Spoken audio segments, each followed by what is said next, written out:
So I walk in the back of the garage and I'm just kind of playing around with stuff. And I may have had a toy with me or something like that. So I'm playing in the back of the garage and the car starts up and I don't think anything about it.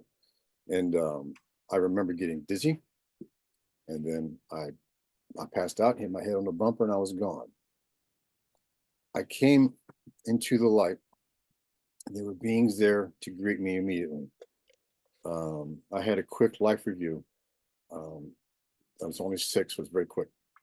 So anyways, these beings, they greeted me and we walked down these hallways and we went through these crystal cities and there were files that looked like of in a file cabinet, which I didn't know what those were. It is like slits in the wall, and those were life of people and the book of lives and things like that. And then we walked on and more crystals and more, just everything was absolutely phenomenal. But the love that greeted you when you first crossed over is just remarkable. That I'll never forget, and that's what I carry with me in my life. My guest today is Randall Smith. Randall is a psychopomp, Reiki master, palmist, spiritual healer, you name it, spiritualized, and he's active in it. He had a near death experience when he was 6 years old from carbon monoxide poisoning. Randall, thank you so much for joining me and taking some time out of your day to come and tell your story to my viewers and myself. I appreciate you. Thank you. Thank you for the invite. Appreciate that. Yeah, absolutely. The pleasure's mine. And so my viewers are interested in near-death experiences, and I know we have a lot to talk about. But do you mind starting back when you were 6 years old and you had that carbon monoxide poisoning? Sure. All right. All right. My dad and his friends work on cars and kind of follow suit in the same thing.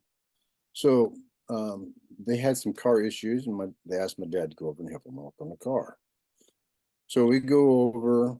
It was in the evening, and the car's running, and it's not running right, and it would die and this and that. So they're in the garage, and then I'm outside, and then I go inside the garage with them. I walk in the side door. The overhead door is closed. The car's inside the garage in a closed garage with the walk-in door open. So I walk in the back of the garage and I'm just kind of playing around with stuff. And I may have had a toy with me or something like that. So I'm playing in the back of the garage and the car starts up and I don't think anything about it. And I remember getting dizzy and then I passed out, hit my head on the bumper and I was gone. I came into the light. And there were beings there to greet me immediately. I had a quick life review. I was only 6, was very quick. So anyways, these beings, they greeted me and we walked down these hallways and we went through these crystal cities and there were files that looked like of in a file cabinet, which I didn't know what those were. It is like slits in the wall, and those were life of people and the book of lives and things like that. And then we walked on and more crystals and more, just everything was absolutely phenomenal.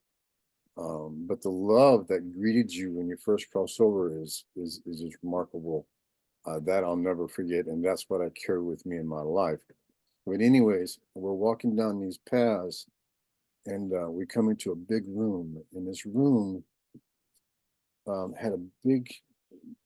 It looked like a stop sign laying down. It was an octagon-shaped well that was in the ground, and they were escorting me to this.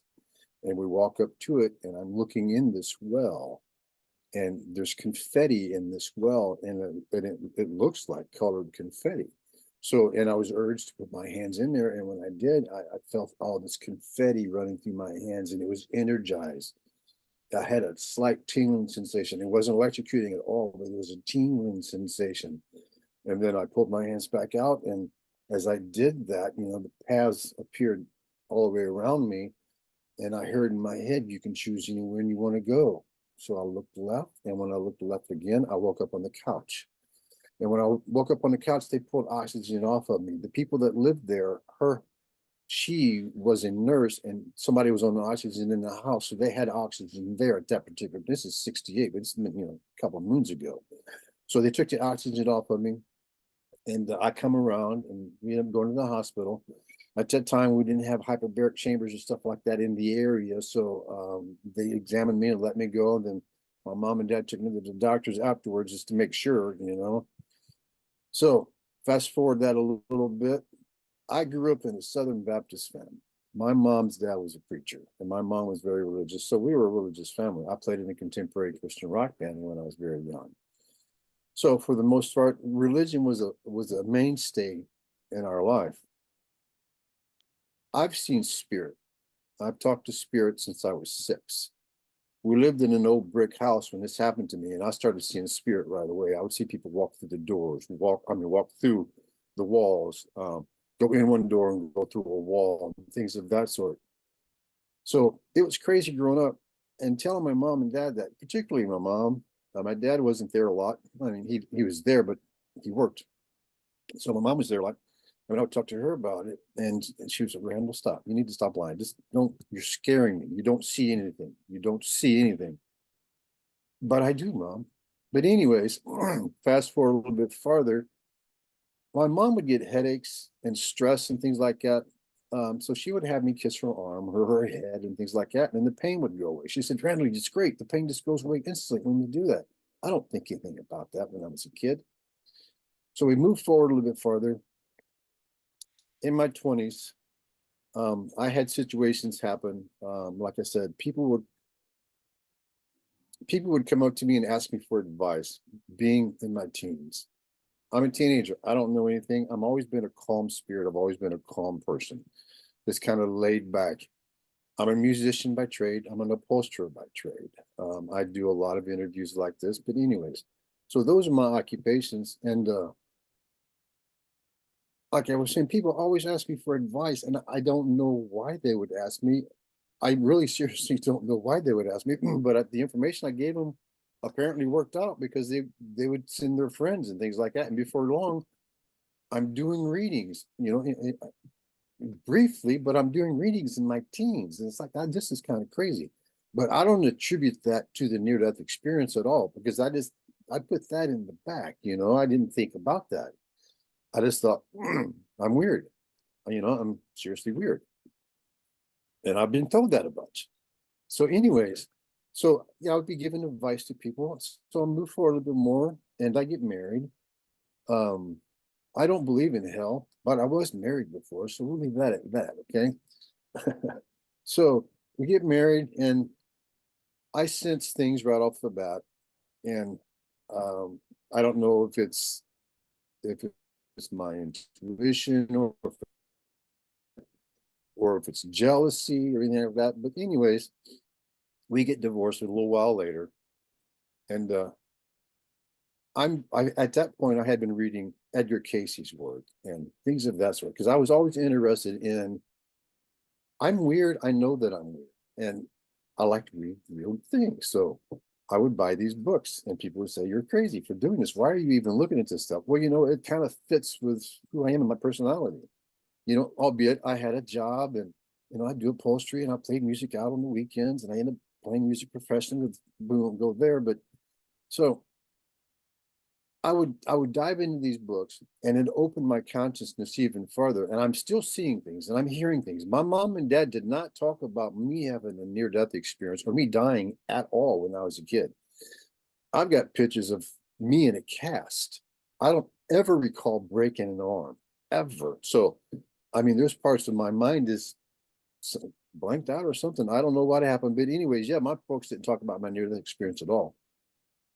My mom would mention things, but she would say, "Stop saying stuff like that, Randall. You're scaring us. Don't, you know, things of that sort." So, anyways, we go back to the marriages and move forward a little bit farther. I've been married 3 times. It just doesn't work for me for some reason. But I started studying shamanism in the early 90s. And shamanism is using natural spirits, natural things of that sort. Because, like I said, I still see spirits and I hear things and I sense things. I got all the clairs, want to or not, got all the clairs. It's a gift now, but growing up it was a curse because you know when you get told to stop lying so much, then you just stop saying things to think you know people. For instance, I'll get back on the story here in a second. When I was a kid, a friend of mine's house got broken into, and he and I are real close, and I would never do anything of the sort, and just we were really close. And he come over one afternoon. She says, "Hey man, our house was broken into, and they stole a bunch of guns and this and that and yada yada yada. We don't know how they got in." It's okay. I'll walk over there, and we'll walk over and see what we can find. So I walk around the house, and I mean, the first window I looked into, no, the second window I looked into, the screen was cut right along the side of it, all the way around. And I'm going, "Hey Keith, man, look, this is how they did it." And he's going, "Oh my God, Randall, oh my God." His dad accused me later that afternoon. And it's like, oh my God, seriously, seriously. So a couple of days later, they caught the people who broke into it, and every one of them said, "No, Randall wasn't involved in this at all." So they cleared it, but you know what? It's just kind of one of those, and you have enough things like that happen to you, you stop doing stuff because you just stop doing stuff.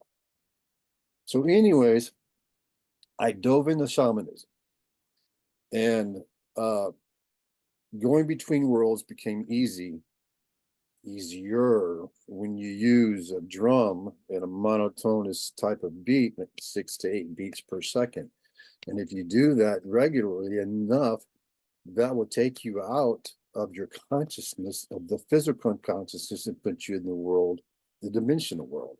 And so if you do that enough, you get accustomed to being able to do that, and you can transcend the levels pretty easily. So I got involved in that, and that helped with the communication on my behalf and spirit's behalf. It helped solidify that better for me, because I hear things, and I would turn and catch, and I would see a glimpse of somebody walking off, and they would never come back, and this and that. When a spirit comes to you, they have messages for you. That you don't learn until just a little later on too, when you dive into a lot more of this stuff. So I dive into shamanism, and I'm able to transverse the worlds and bring forth pieces of people's souls, soul retrievals, and things like that. And that's not what I liked. I don't get me wrong, I love to do that, but that's not what I like to do. When you hear somebody talking to you and you respond back to them, and you're carrying on a conversation, and then all of a sudden they're gone, now you realize that, okay, either I'm going crazy or there's something really truly seriously going on here. So in my 20s, I started investigating my records about what happened to me, and it's like, oh, well, there you go. Now I know why all of this, because like I said, my mama didn't talk about this at all. My sisters didn't talk about it. They didn't know. So I was only 6, and my oldest sister's 7, and my youngest sister wasn't born yet. So it was just us two, and hush hush, they didn't say anything. Being a religious family, they didn't say anything. So diving into the shamanism, like I said, I see things, I hear people, I see people, I talk in this and that. So that solidified being able to properly go into the dimensional world. In the blue gray is where spirits will hang out and converse with them and help them cross over. There's a way to get there via the drum. For me, it's just basically being quiet for a second and tuning into the noise that I'm hearing.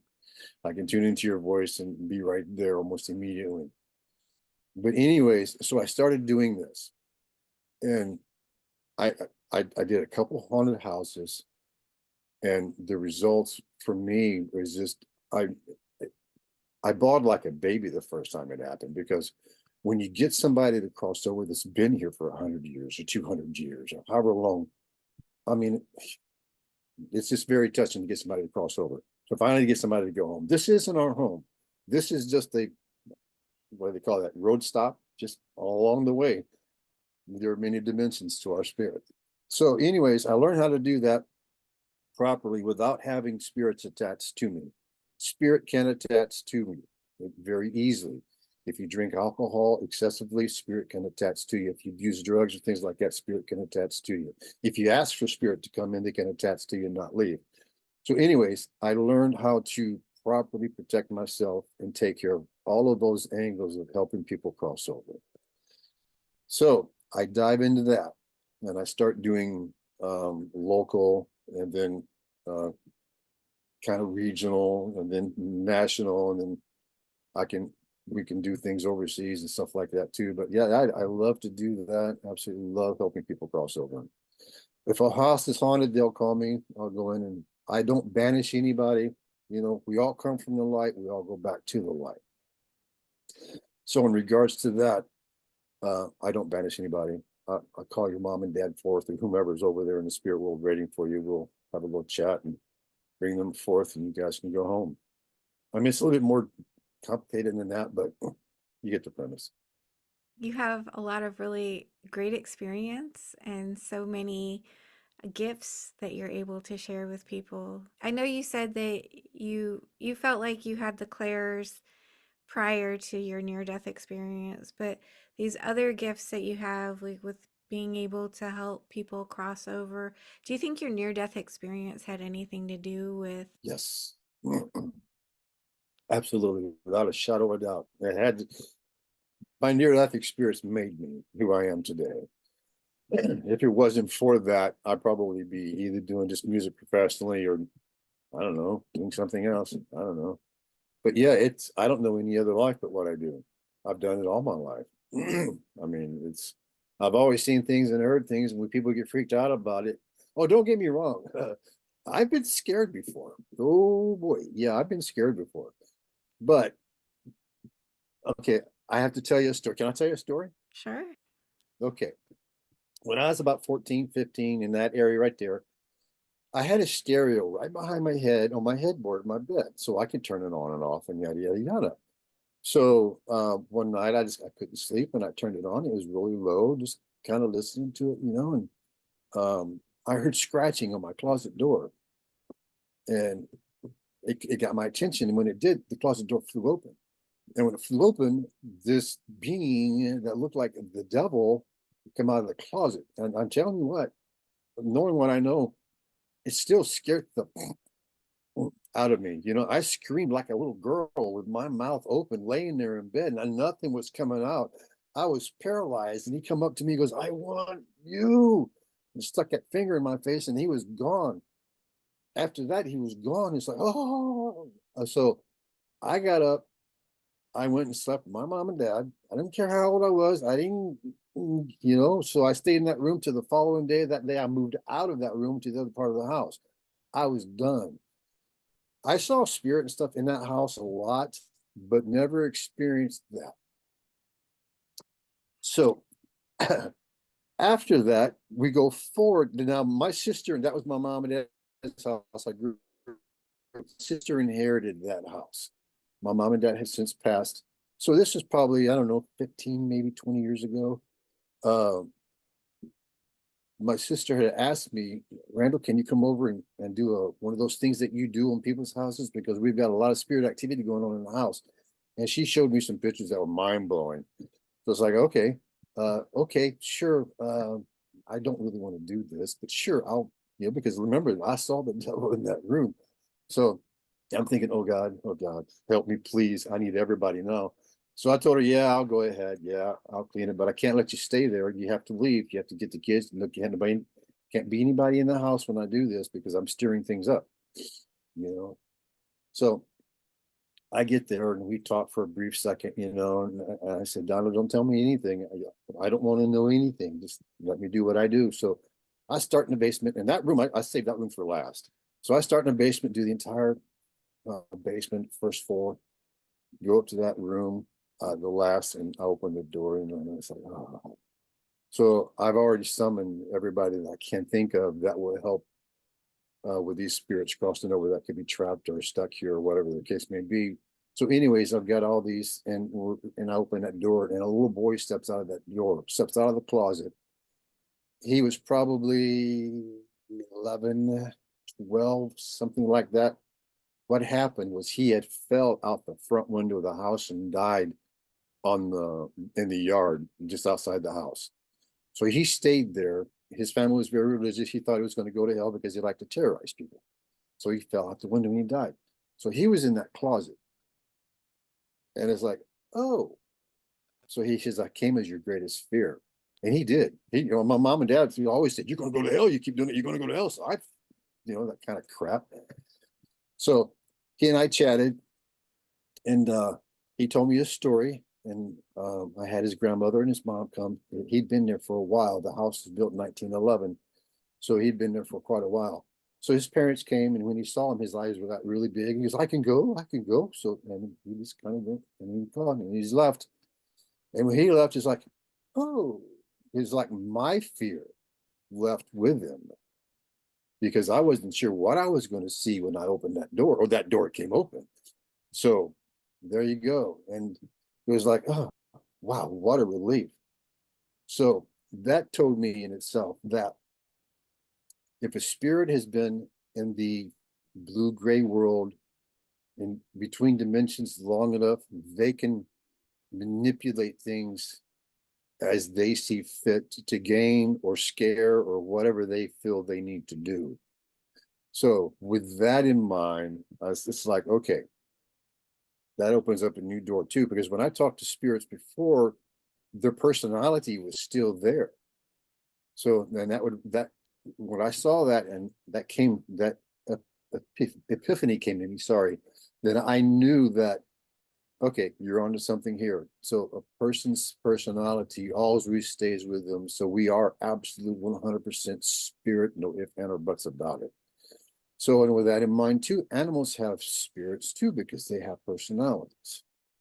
So, all right, I got off tangent here for a second. But anyways, so when he crossed over, that little boy crossed over, I felt instantly that I had to release that fear, because that room, I'm telling you, that room put fear in me all of my life. So me being able to take care of that released some stuff for me. And it also brought back clarity of what I went through in my near-death experience also. So that's kind of one of those stories that solidified what I do. And I really love helping people cross over. It just, I mean, it's amazing how many souls are still on this plane and just kind of wandering around. Fear is the big things that keep a lot of people here. Fear. I don't want to go to hell. I don't want to go to hell. You know, this is hell. Like I said, I don't really believe in hell. I was married a few times, but you know what? It wasn't necessarily hell. It's no disrespect to them either. It was just, it's just a play on words. This dimension is what you make it, heaven or hell. And it really is. Do you think the devil that came out of the closet was because the little boy was afraid he was going to hell? No, I think he fed off of my mom and dad's fear, or my mom's fear more than my, like I said, every time we turned around, if you don't stop, you're going to go to hell. Quit it. You're going to go to, that was embedded in our head. So he came out as our biggest fear. So you cleared the house and I cleared the house. I and cleared the so house. now can you feel, or is there a way for you to tell with these souls that you help pass over, can you feel them on the other side? Are they grateful? Is there any communication that exists between you after they cross over? That's a great question. Yes, I do. I get confirmation from everybody who does cross over. Where I get it first is in my heart, because the joy. Um, Consider that your grandmother and you are very, very tight, and you're her favorite, and she'll do for you whatever you want. That's what it is like when a spirit sees a loved one or a best friend or a lover or whatever, when they come to them from the light, and that's the first person you see, that's the first being you see, the heart just feels like it's going, oh, it's the two becoming one, because that's what brings you into the light, is the love that those people there are. They know that you've been in a battle and they want you to go home. We are heroes for coming here. Daniel Brinkley says it best. We are heroes for coming here. So with that in mind, when we go home, we're heroes for being here. So, and we are celebrated as such, because a lot of guides and things over there have never physically been on the earth, because it's a hostile place. It's very, very hostile place here. But anyways, we come here for lessons. and we come here to spread love and give love as much as possible. You have some other modalities that you have been working on as well to help others. Can you tell us a little bit about those? Okay. All right. I'm going to back up just a bit before I go starting. Okay. I'm in the process right now of opening a healing center in northern Indiana. And we will have different modalities and devices there that can literally straighten you out to the point where your body can recreate as it's supposed to. It can heal as it's supposed to. Our immune system is amazing, absolutely amazing. When I was very young, I was able to see auras and I could feel energies and things of that sort. I didn't put two and two together until a little later, when I got the information on my near-death experiences, when I put it all together. But anyways, being aware early in life, I could walk under a street light and the light would go off. I've always had electrical issues. My computer's messing up now, but anyways, I'm surprised the lights are still on. So I've got that kind of thing going on. I've kind of tamed it back and things of that sort. But if the body is out of balance, then everything within the body is out of balance too. So I knew that very early in life. So I've always ate decent. I mean, considering what we have today, I think I ate pretty good because the food today is horrible. So anyways, I took pretty good care of myself. And I know that we're electrical beings, and I know that we're water. We are 70% water and we're electrical. And then we maintain a temperature of 98, 97, 98, 99 in that area. So what in the body would make that happen? What creates that spark that keeps the body hot, keeps the body warm? What is that does that? It's the electrical system in our body, and our brain does its thing and make it all happen. So, and I also know that different colored lights will affect you. Being in a room that's just completely red messes with you. Same thing with, yeah, light therapy is, to me, is a plus, because if you're flooded with certain types of light, it will like a room full of green. It just kind of calms you. Room full of blue just kind of calms you. And things of that sort. So I know that color therapy can do something. I know that sound therapy can do something, and I've always wanted this and always wanted this. And about 25 years ago, I got involved with a healing center here in northern Indiana, and we started dabbling in some of that. And a lot of the equipment back then, just people were wanting things to happen, but with no real results. So I come across some things here not long ago. It's been a couple of years now, and I put the word out there. I am doing a healing center. I'm in the process of building one right now, and it should be open hopefully before the summer's over. But a lot of the modalities that I'm going to talk about one here in a second. But I know that vibration is key, because when you look at all the temples and stuff like that, the churches, and they have those ornate things on the wall, and they were put there by, what are they called, somatics, the vibration where you do it on a dish and the sand makes up whatever. So anyways, I know that has something. There's healing properties there, and it's just a matter of figuring out how to bring that forth. So a couple years ago, because I do upholstery, and I'm a retired professional drummer now, my hands get to the point where it was hard to hang on to things. When you pull and tug and you staple and pull and tug, I specialize in custom and classic cars, so I do a lot of vehicles. And that's hard work, pulling and tugging, a lot of leather and things like that. So over the years, my hands have taken a beating. I am a hands-on healer, and I do have clientele that come to see me regularly, and I do a lot of Reiki sessions and things like that. Now, with that in mind, I would book 4, 5, 6 people a day. I spend an hour per client. And at the end of the day, my hands would feel good, but the next morning, my hands would become sore again. So I personally wasn't able to give myself any real relief. I could help a lot of other people, but for some reason, it just wasn't, I mean, I wasn't getting what I knew that I could get. So a friend of mine knows what I do, and he says, "Hey, I got this device I think you'd be really interested in, and it's helped me a lot." And he says, "I think this would probably work really well for you." So I said, "Okay, give me the name of the person. I'll go take a look in a second." So I called this lady, and I was telling her my issue, and she was telling me why she got it, her issue. And I said, "Well, you having any kind of luck with it?" She goes, "Actually, yeah, I'm kind of having some luck with it." And I'm going, "Okay, cool. I'll come over and take a look at what you got." So I went over, and she goes, "You need to drink the water." And the first thing that popped in my head is, "What do you mean drink the water?" I remember Jim Jones and all those guys drinking the Kool-Aid. I just don't drink water. You know what I mean? So, anyways, she was in a nice house. She's a nice older lady. And I said, "Okay, cool. I'll do this." And I drank the water, and she goes, "How's it taste?" I'm going, tastes actually really good.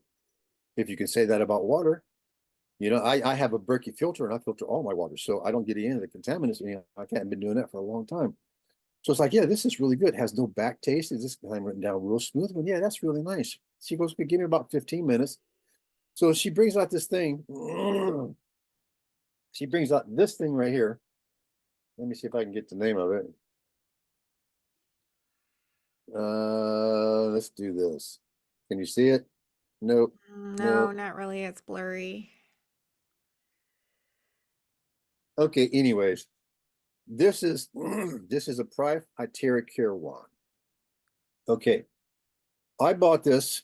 I used this for about 10 minutes. Now on my left hand, right here on my thumb, because this is my pull hand, I constantly pull here, my snare hand, and I play drums here on both hands gets to swell up really bad, and it's hard to hold things, and I just can't grip like I used to. And so I used it for about 10 minutes, and I'm going, "Hey, this is actually kind of nice." I get relief because I can open my hand all the way and make a decent fist. I'm like, "Hey, I kind of like this." So I bought it, and I took it home. I've had mine now, it'll be 2 years in August. I use it every day. I take one day off for a break. It's like a regular hair dryer. I am a distributor for these and do sell these. But anyways, it the cells in our body vibrate at 6.8 beats or 6.8 terahertz. That's a healthy cell. Now, when our body is out of line, you get this. Okay, there's no harmony going on. You get this.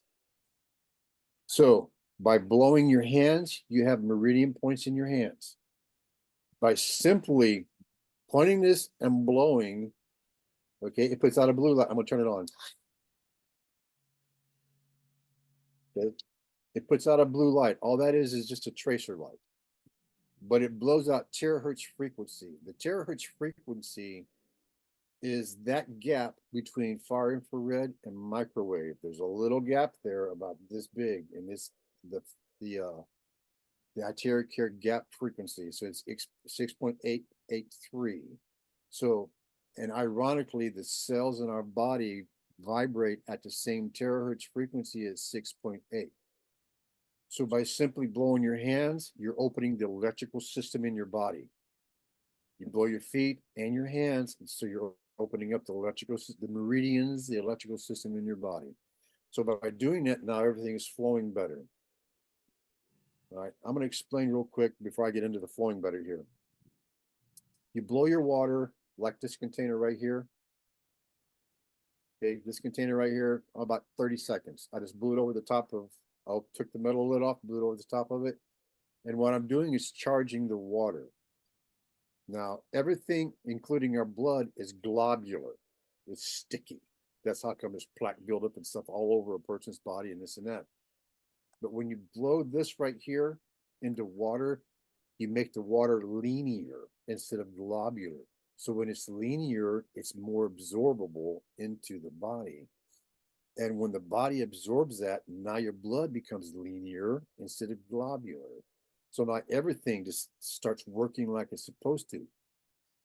when the cells in the body are put back in the 6.8 vibration, the terahertz vibration and vibration, now the magic begins. Now you're in what is called homeostasis, where your body does what it's supposed to do. It naturally heals things.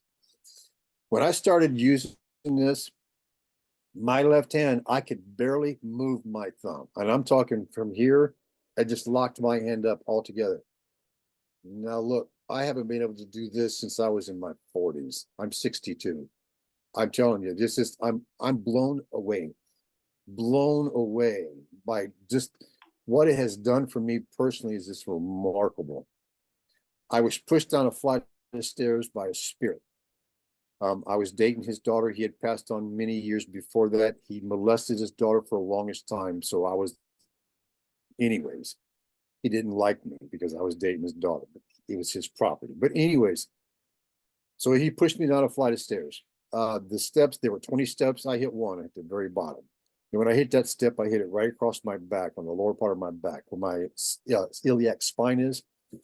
And I broke the right part of my iliac spine. And because of that, it took me about 9 months to be able to walk without a limp. So I've always favored my back, and I always have back issues. I garden, and I garden a lot. And, you know, playing drums and stuff, I'm always moving around, contorting and things like that. But gardening is harder on you than playing the drums. So I was contorting, my back would go out, and back would go out, and the back, I would have hundreds of dollars a month on a chiropractor sometimes. And it's like, oh my God. So when I bought this, I'm thinking, okay, I got to do this. So I bought me a hairdryer stand. Just a hairdryer stand, you know, one of these. So I bought one of those hairdryer stands, and I put that in the hairdryer stand, and I got an old-fashioned office chair that I can sit and spin on. That will spin, okay?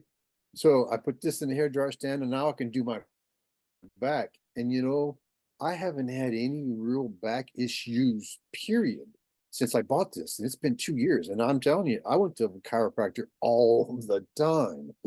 I bought an inversion table, which helps a lot too. But being sensitive to energies like I have for so long, when this came out, I knew I had to have it, because this thing to me is absolutely, this is what's needed. This honestly, this will hurt the pharmaceutical business right here, because I don't go to a chiropractor. I don't take any medicines. I don't do any of that.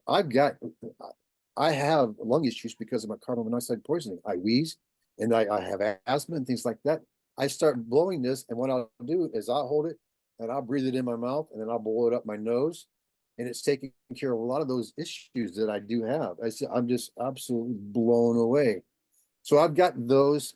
I'll offer those for sale in the center, and then I'll be doing something called the EE system, which is the EE system stands for Energy Enhancement System. And what it is basically one of these, but about 1,000 times more powerful than this right here. And it operates on the cellular level also, and the spiritual level, the same thing as this. But this thing right here, it's quantum technology. Just by having this plugged into the wall, you really need to watch your thoughts, because now you're in what is called the quantum entanglement. You've opened a door, okay? This is scalar energy right here, scalar energy. And that is what creates the healing. And because it's scalar, it can go everywhere. Now you're in quantum and quantum entanglement. So by watching your thoughts and thinking positive and things like that, you can really help manipulate things too. Now, being that we're water, when you charge your water, I've got a Berkey that holds 6 gallons. So I'll charge that, and then I'll drain that into, I have 1.5 gallon pitchers. I have 2 of them. My daughter and I drink pretty much 3 gallons of water a day. I've always drank water, but not as much as I do now. I don't even drink coffee in the morning, and I'll have a cup of coffee once in a while just because I like the taste of coffee. I don't need anything in the morning. When I get up, I'm ready to go. The energy is through the roof. My pain and stuff is gone.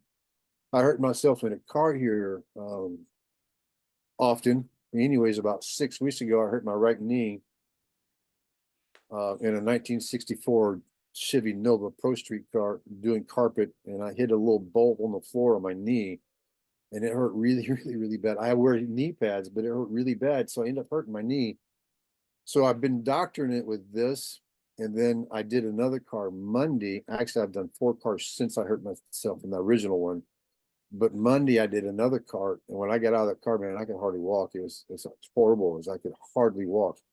So what I did, since I have this, I don't call my chiropractor. I don't call the hospital. I don't do anything. If I have to go to the hospital, I'll go. Don't get me wrong, okay? But what I did was I got home and I limped. I didn't even unload my van. I limped so bad. So I come into the house and I told my daughter, I said, "This is what I'm going to do." And she said, "Okay, Dad, do what you need to do." And so I filled a tub with hot water as hard as I can stand it. And I wanted the water in the tub. Okay. A lot of women buy this because what it does, I'll get into that in a minute too. So I wanted the water in the tub. Now the water is charged. And I've been drinking the water, so I know that the inside of me is charged too. So my everything is running harmoniously inside my body. So I set in the tub until it got cool. So then I got dressed and come into my room and sat down and kind of did the one on both sides of my knee, all around my knee for about 15 minutes. And that was Monday night. And this is Wednesday. And I don't have any pain in my leg right now whatsoever. None whatsoever. I'm just, like I said, this thing blows me away. This can do what I do for people right here. And you don't need an appointment with this. And Wow. you see me enough times, and if you see me enough times, you'll be able to buy one of these. But anyways, yeah, I mean, I'm amazed. I'm absolutely amazed. So when I get people calling me now for Reiki sessions and things like that, unless it's spiritually based, I'll recommend everybody do this because you don't need an appointment, and it works on everything, everything from cataracts to glaucoma to stress marks or whatever. Now, because you are bringing your body back into vibration, which is 6.83 in the terahertz scale, you're reawakening dormant stem cells. And by reawakening dormant stem cells, now you can create things like collagen. I'm 62. See any wrinkles? None. My hair is, I used to be all white. Look, I've got brown coming here now. I got brown everywhere. I used to be just solid gray. I'm flabbergasted by this thing. So, anyways, yeah, I'll offer these and for sale. And I was involved in the martial arts early in life too, so I beat myself up. Now my left foot, I've strained that a couple of times on a punching bag, so I've got issues with the balls of my left foot. Always had, and since I was in my teens. Always had. I have to buy particular shoes because of the balls of my feet. Is to beat them up. So I started blowing my feet, the balls of my feet with this right here. I don't have any issues whatsoever now. All the inflammation in my body is basically gone. It's gone. And inflammation is the biggest cause of disease there is. So they're calling this the light of God, the wavelength of God, the magic. I call it the magic wand because what it has done for me is just absolutely unbelievable. For what I paid for this, I wouldn't take 100 grand for this right here. If it was the only one left, you can't buy it. It's untouchable because of what it does. I travel with it. I mean, I've got several here. I always have one. So yeah, I love this device. And again, it's called the Proprietary Cure Wand. And I do sell these. So, I mean, other than that, and I do palm readings and things like that, your fate is in your palms. Literally, your fate is in the palms of your hands. So when Barack Obama waved to the crowd when he was first inaugurated, it's like, oh, Lord Jesus, we're going to be in for a ride. And all it takes is that right there, and I can read every line on your hand and tell you what's going on. But and that, again, that's a gift that was given to me by Spirit, and I believe that when they guided me to put my hands in that well was when all of those things were given to me. I call it a gift now, but back then it was like, well, I don't know what's going on. It was a curse. I didn't call it a curse, but I got in a lot of trouble. Let's put it that way, because when you see things and hear things, you want to say something to somebody, and if they don't see it or hear it, then obviously you're lying or something. So when you hold it in long enough, and you stay sick, and you can't figure out why you're sick, and then when you do a reading, unbeknownst to me, is what it's called at that time, I started feeling better. And then the more people I talked to, the better I felt. It wasn't stroking my ego. It was just made me feel better. It was kind of weird. So And that's one of the reasons that sharing your story with others is so important, because people do have spiritual experiences and they don't realize what's happening to them, and they think they're going crazy, or other people think they're going crazy if they don't know what's happening. Um, so when there's stories out there, you know, someone can watch your story and be like, "Oh, I had something similar happen."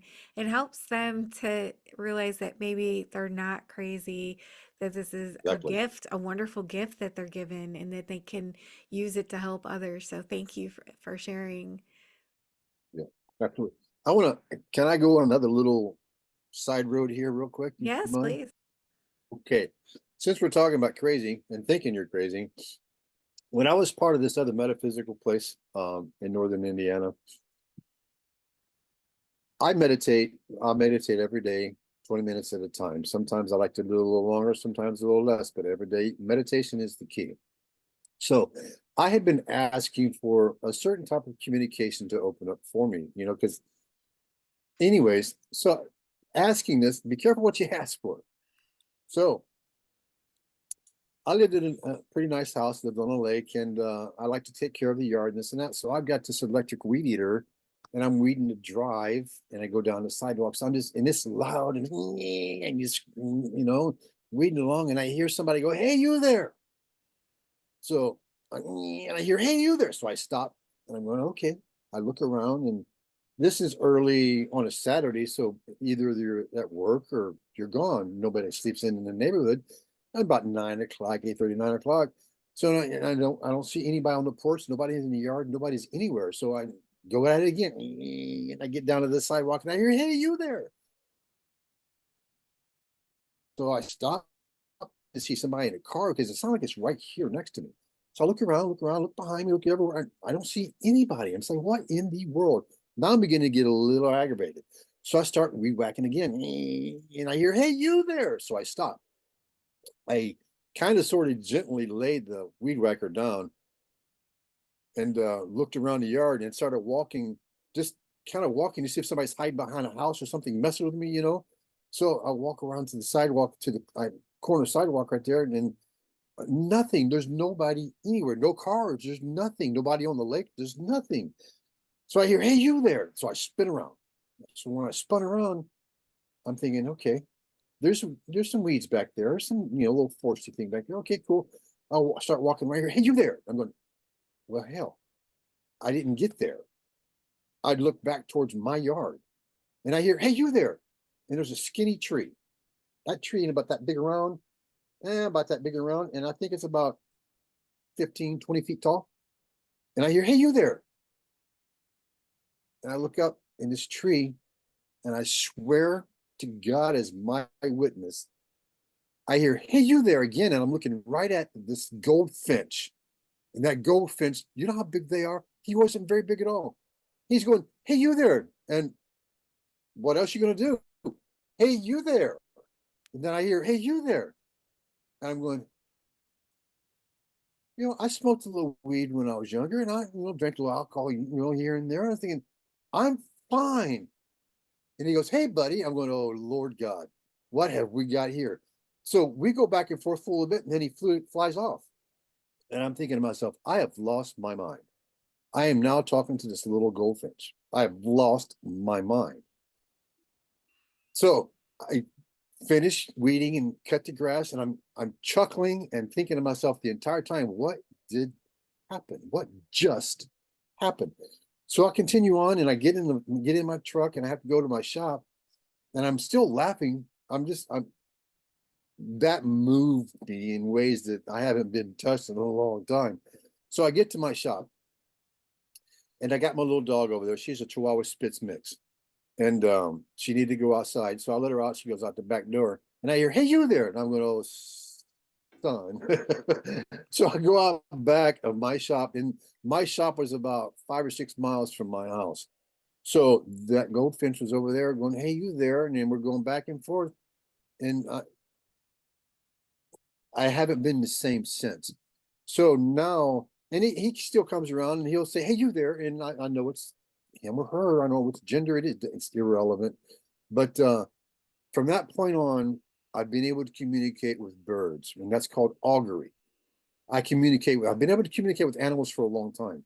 Never really a bird, and I love birds. So when that little finch introduced me to their voice, then that's when that whole thing opened up. And there was one time at that same building that I was down at the metaphysical store that I was part owner in, and my business was down at the other end of the block, the building. Let's put it that way.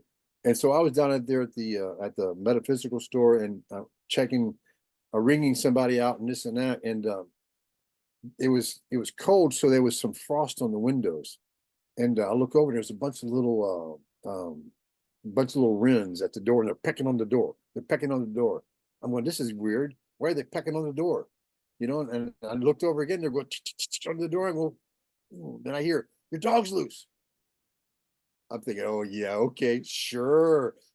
I finished ringing this person out. I said, I got to go. And the lady there took care of whatever else was going on. So I walk out the front door. The birds were still there. When I walk out the front door, they leave. I go 2 doors down and I go into my shop and my back door's open. My dog's sitting outside in the back, just sitting there, you know, no chain, no nothing, just sitting at the door. And I'm thinking, thank you, thank you, thank you. But that was really weird. So again, pay attention because animals speak to us. The animals speak to us. I love it. I just absolutely love animals, especially birds, but I love all animals. But yeah, that was quite the experience. So I go back here, I talk to my dog, and the goldfinch is in the back, you know, hey, you there again. So I let my dog in and say bye to the bird. And that's been going on now for a long time. And that was about 25 years ago. So yeah. So yeah, you want to talk about weird. Yeah, that's an awesome experience. Oh my gosh, I'd love to be able to talk to birds or animals in general. But do you have any last words of wisdom for my viewers? Okay. I've said this before on other podcasts. I want to say it again. In your near-death experience, the life review is what changes lives. When you have a near-death experience and you have a life review, you're not the same when you come back. And one of the reasons, there are many reasons why, but one of the reasons why is you become everybody you've ever encountered. Everybody you've ever encountered, you become. How you affected them, you will feel, because now you've become the person that you've ever encountered. So how would you change your life if you knew that you will become every person you've ever encountered? How would you change your life? It's definitely something to ponder, isn't it? Yes, absolutely. And also the hero you seek is your reflection in the mirror. You are the hero. The hero's journey is about you. That's right. That's exactly right. I love that. That is absolutely beautiful and so inspiring and powerful. And if my viewers wanted to reach out to you to get more information about the wand or your experience, how can they find you? Or they can email me at Randall Smith. This is all lowercase, randallsmith800@gmail.com. I don't accept too many phone calls, but yeah, if you could email me, that would be fine. Randall Smith no, Randallsmith800@gmail.com. I don't email myself enough to know. So Well, Randall, it's been a pleasure having you. Thank you so much for sharing your wonderful stories and about the wand. That's really interesting. I'm going to look into that. thank you. Thank you. It is. I love it. I just absolutely love mine. I just can't see myself being without it because of what it's actually done for me. And again, this right here is like having a hands-on healer at home. It's literally,